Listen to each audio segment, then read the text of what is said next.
Hello, everybody. Welcome back to the innovation stage. Before we get started here, I want to give a highlight for Dataro, one of our spotlight sponsors. Stop drowning in manual data work. With Dataro, your team can focus on what really matters, which we all know is our donors. Dataro's AI-powered platform automates tasks like donor research and campaign targeting, and it integrates seamlessly with leading CRMs and gives you predictive AI donor insights that power an audience-first fundraising strategy, delivering personalized fundraising at scale, which God knows we could all use these days. It's the leading AI fundraising platform since 2017, which, like, how many of us even really knew about AI back in 2017? That was back when, like, I was just excited that Google Maps or Apple Maps knew I was heading home, and auto updated it for me. But with Dataro, since 2017, you spend less time on manual data tasks and more on relationships.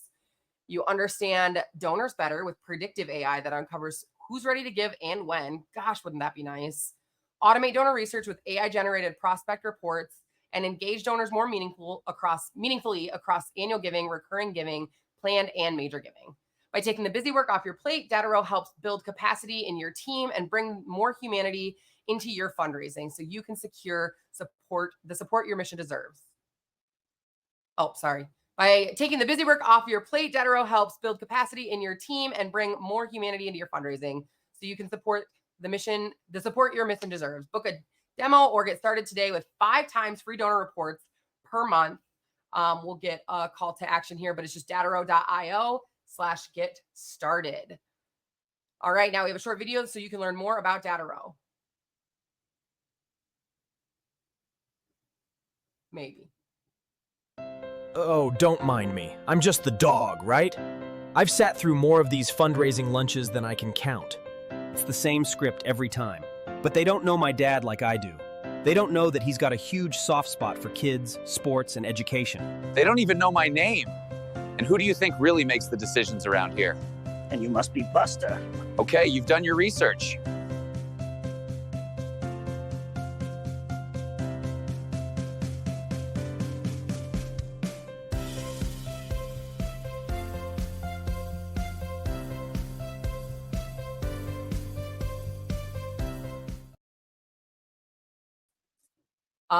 Can we just take a minute for the fact that our guest here, so we're getting to learn from none other than the Tim Paris, who happens to be the CEO and founder and co-founder of what is pronounced Dataro.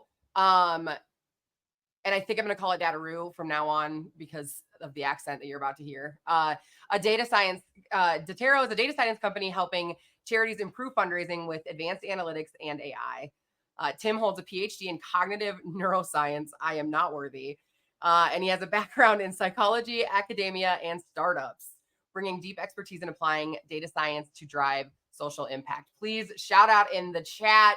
Give us some reactions for our good friend, Tim of Dataro. Sammy, thank you so much. It is a pleasure to be here. I'm really excited to talk to you all about agents, about Dataro, and maybe we'll talk about Australia if we get some time as well, and pronunciation quirks I've learned since moving over to America. Give me some insight in the chat. I want to know, this has been an amazing conference so far. I've really enjoyed some of the presentations speaking about AI and agents. If you've gone to a presentation about agents, I think Rhea Wong did a great one yesterday. Kaz has been doing some great ones as well. Pop it in the chat. I would love to hear how those have gone for you so far and how much you might have gained in your knowledge about agents, which I'm going to peg as the next wave of tools and fundraising improvements that we all can benefit from in the coming months and years as the technology develops. All right, let us dive in. I think Sammy did a great introduction, barring the pronunciation. My name is Tim. I am from Dataro, and Dataro has been around for quite a while. We've worked with some huge and amazing organizations over the years, and we've always had the same mission, and that mission has been to make AI accessible for nonprofits, no matter where they are, make it easy to use, to fundraise more, to have a bigger impact on the world. I grew up in Sydney, and I'm currently based in very sunny San Francisco today. And building Dataro and the tools that we have, it's shown me the impact that AI can have on fundraising and the impact that organizations around the world can have. And today I actually wanted to test that on a much more personal note to me, which is the issue of foster care. Um, Recently, last year, the California Child and Family Service Review released a report that showed over 65% of San Francisco's foster youth are actually placed outside the city, far from their entire community. And this is a really traumatic time. I know some of you would have organizations in this space, but if not, it should be worth knowing there's about 500,000 children in foster care in America. And it causes a lot of trauma for those children being ripped away from their parents. But this additional problem that's really unique, I think San Francisco is the worst at this, I found out about, is that they also get relocated to outside the city and maybe are hours then away from their school, their friends, their grandparents, their community, for instance. And this is a big problem. And this is what this review made clear. And it's something I've wanted to tackle for a really long time. And I've had personal experience and seen firsthand how debilitating this trauma can be. So I came up with the idea, or what I really wanted to do is actually run a kind of experiment. Could we not just bolt on some AI to an existing organization, but could we build an organization from the ground up with AI at its core to really tackle this really specific, really local issue? And that's the journey I went on. And it's the journey I want to take you all on through this presentation, where we look at AI and AI agents and how it can actually be implemented, not at the big scale of some of the organizations Dataro walked at, but for anyone who's watching now, any type of fundraising you have, how this type of AI agents can help solve a problem. So we have a very big goal. I obviously couldn't do this all by myself. I had a team to help me. And in this case, my team is very interesting. We've got a team from across, different non-profit fundraising roles, from designing websites to being an executive on the board to writing copy to being an expert in social media. And I guess obviously the most interesting thing about my team for creating this organization is that they are all AI generated. Each one has a specific set of skills and tools at its disposal to be able to make this organization come to life and solve this problem that I'm really passionate about solving.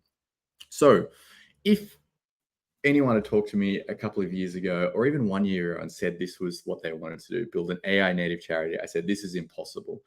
Charities require so many people and time and energy to build up, but it's only in the past year, I think, the tools have come along to really be able to leverage.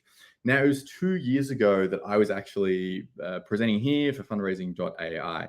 And those 2 years, a lot has changed. Back then, I remember doing a survey, and the vast majority of fundraisers, AI was still in its infancy. Maybe they tried ChatGPT, maybe not. I think the uptake was still relatively low. But what we've seen over the past 2 years is a really big transformation where the vast majority of nonprofits and fundraisers are starting to leverage AI for communications or data analysis or in their donor journeys. And I think this is a really important transition. And that has, I guess, ushered the next wave. And the next wave is going to be AI agents, which are going to solve a couple of key problems or limitations that we see in the current generation of AI, which I'm going to dub the chat-based AI. And this is AI that you're most commonly using. It could be ChatGPT or Gemini or a Copilot. It's very much text-based, very much question and answer. And when I speak to fundraisers about these, I often get the impression it's not life-changing. It's not really giving them the gains they wanted and the free time that they wanted. And I think there's a couple of reasons for this. One is it can be very waffly and generic. It doesn't always have the skills it needs to answer the questions you have or solve the problems you have. It needs to specialize a lot more. Let me know in the chat if this is, I think most people who do content writing feel this way. But let me know in the chat your experiences.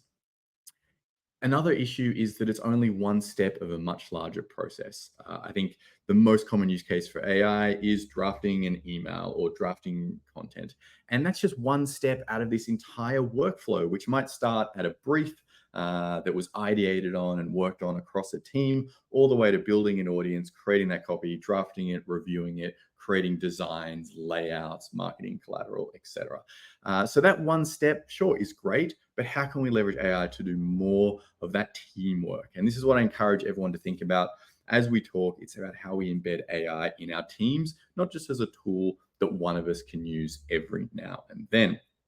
So the big comparison, and this is the big shift that is happening now, is we're moving from traditional large language models like ChatGPT, great at a single step, but what we are going to is agentic tools. And the biggest difference there is you should think of agents as specialized interns. Each one is trained for a specific task, could be research, could be copywriting, could be testing, could be oversight. And then these interns can collaborate as a team. Agents don't just answer questions, they can act, plan, and execute complex tasks autonomously, and together they're really, really powerful. This is a diagram of what an agentic system look like. It's kind of complicated. We're not going to go into the weeds of it, but I want to highlight it's built on the single units of different agents. I'll zoom in here. Let's imagine that we have a goal, and I'm starting an entirely new organization. I need a brand identity. I'm going to farm that out to an orchestrator who's a manager. Think of them as the best intern you've got, and they're going to pass that job along to different specialized interns, like a researcher, like a data analyst, like an executive or a designer. Each one of these has tools at their disposal, like generating images, writing code, or searching the web. And they're going to work together iteratively until they get an answer that the orchestrator likes and that has passed the reviewers and the safety guardrails as well.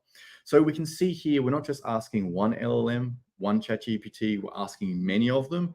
And in this case, it's 4, 5, 6, but it could be hundreds or thousands. And they're doing it autonomously without us really having to command them. And this really solves the problem of ChatGPT sometimes being generic and waffly, because we have specialized agents that are really, this is the only job that they do. And I think that's really powerful. And there's some other real benefits from this approach as well. We can stop using GPT-5 or really big, expensive resource consuming models. We can actually use much more lightweight, smaller models that have less energy requirements as well, which is really important. So the first application of AI agents for my nonprofit is to build an advisory board. And this is something you can do in ChatGPT, where we simulate these 8 different roles. We can see here, I've got a bunch of different roles. We've got Athena, the board chair. We've got Nova, the impact evaluator.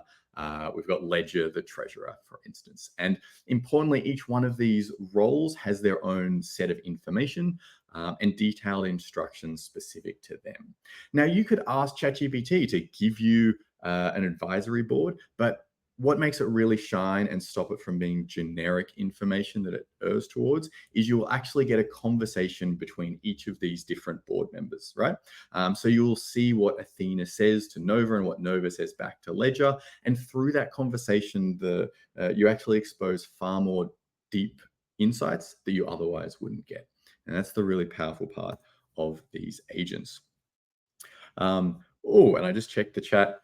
I also love the color of these slides. Thank you, Ravina. I should point out this whole presentation was generated in a tool called Gamma, which is an AI presentation assistant. So thanks for the shout out there. This is the first time I have in fact used it.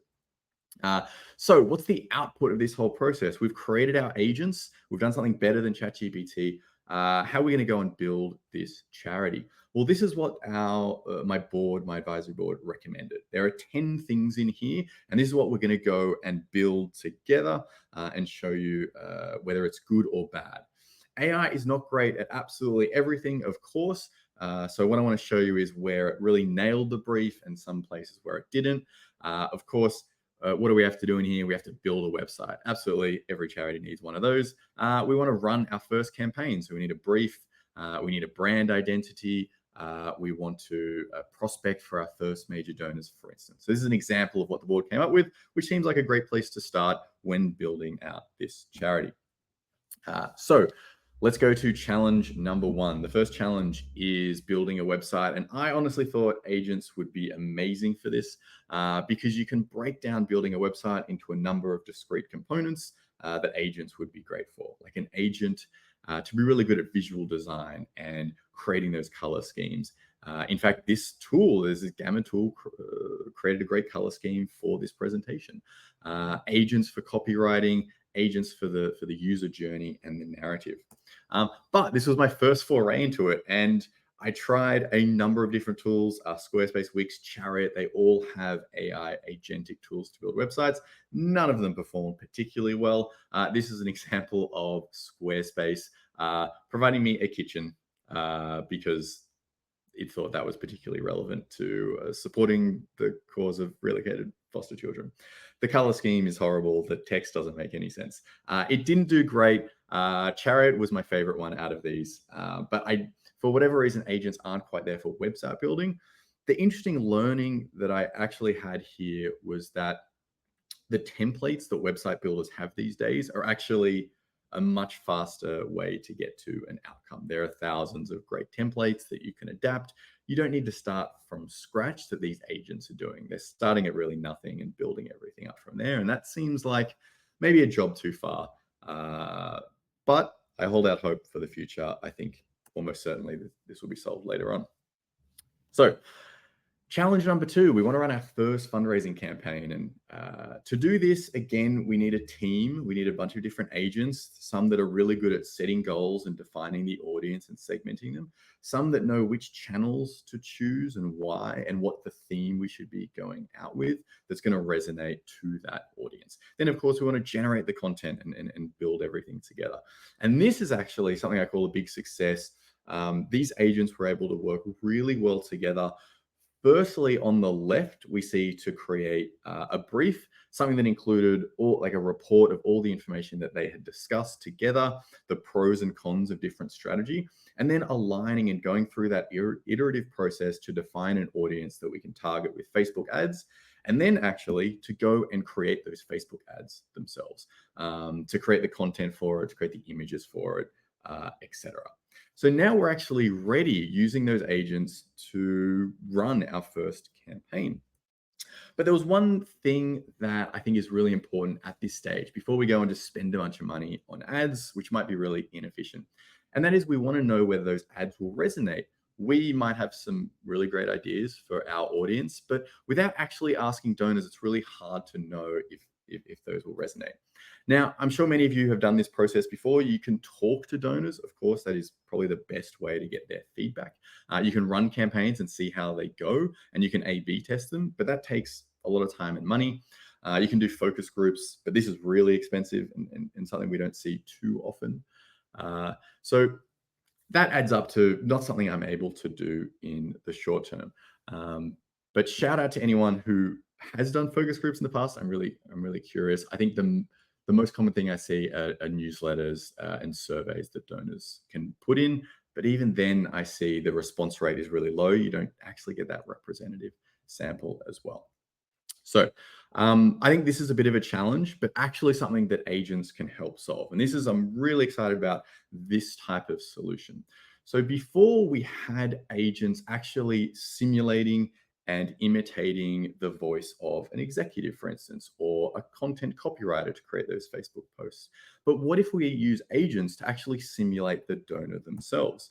So this is a tool that we built. I'm calling this an AI focus group, or Ask 1,000 Donors. And this is where we actually created 1,000 agents that each single one of them simulated a different type of donor. So you can see here, and these donors all had specific profiles. So there was Sandra, who was 65 years old, and Sandra had a husband and a dog and liked going fishing on the weekends, and lived in California and had this rich history. We knew that she had a really strong affinity to the environment, for instance. So everything you might know about a donor already. And what's really powerful is we can feed in these 2 bits of content, or anything really. We can feed in any piece of content and ask what these donors think of it. And this is really powerful because at the scale of 1,000 donors, we get some really rich information and insights that come out of it. So I call this a big success. The first thing we get out of it is A/B testing without running a whole campaign and waiting for the results. So we can see here, this one resonated most with our audience of simulated donors. And we know why it resonated more as well. We have these sample reviews. We know which segments it resonated in the most. Was it older or younger or married or unmarried, for instance? And we also have recommendations. So we can actually go and make this content better as well. I thought this recommendation was spot on. Providing it a clearer idea of how donations will directly impact the lives of these foster children. So we can go away and even improve on this winner as well. So I think once we have a tool like this, and this is a prototype, something that we're building now, I think we have a really strong way of doing really fast. We don't have to wait for months to do a focus group and get really interesting insights that we can use to improve our content.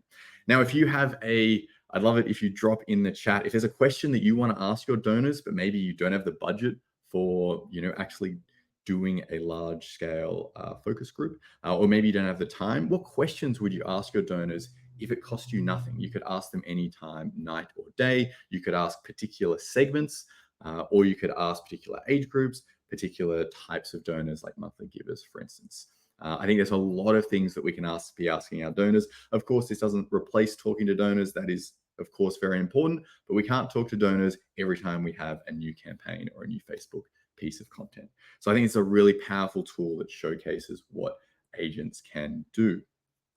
All right, my fourth problem that my board asked me to solve was finding our first donors, specifically major donors. Now, this is a very time-consuming process. We have to go and identify donor prospects. We have to go and qualify them. So we have to read through and Google who these individuals are. Do they have capacity based on LinkedIn and Zillow and Shares and SEC and 990 searches for everyone in America, but any local government database as well. Typically looking at dozens and dozens of web pages, reading PDFs, and condensing all that information into something useful. And of course, figuring out that there might be 20 different John Smiths in that area. How do we know this is the right John Smith that we are interested in? Then we have to go, and once we know they have wealth, they have capacity to give a major gift, and we know they have affinity to this cause in particular, great, we found someone interesting, but we still then need a personalized outreach plan of knowing what channel, what timing is right for that individual. That is a process that can take many, many hours. And let me know if this is something that you spend a lot of time on, or specifically, do you spend time doing this when you think you should actually be speaking to more donors? And I think that is where we want AI to come in. Can it take over this research work so Fundraise can get back to speaking to more donors? And this is where we've actually built and launched in just the past few months what I think is the best application of agentic AI. And this is AI and agents for donor research. If you think about all of those steps that we just had to do, we had to Google someone, we had to read a PDF, we had to click on all those links, we had to put it into a report. Each of those roles are something that an agent can do. And I actually want to show you what this product looks like. Let's see if we can make that a little bit bigger. And this is the output of that, a report about an individual where we know everything about them, everything that's on the public web. We can see this report only took a minute to generate, whereas we think to do this manually would take a number of hours. We have in there some key bits of information. We've looked at dozens and dozens of data sources. We have a big summary. We have job history, capacity information. On the right here, we even have conversation starters. So when I have that meeting, I know what's timely and relevant for that donor. We have gift history, capacity information in there.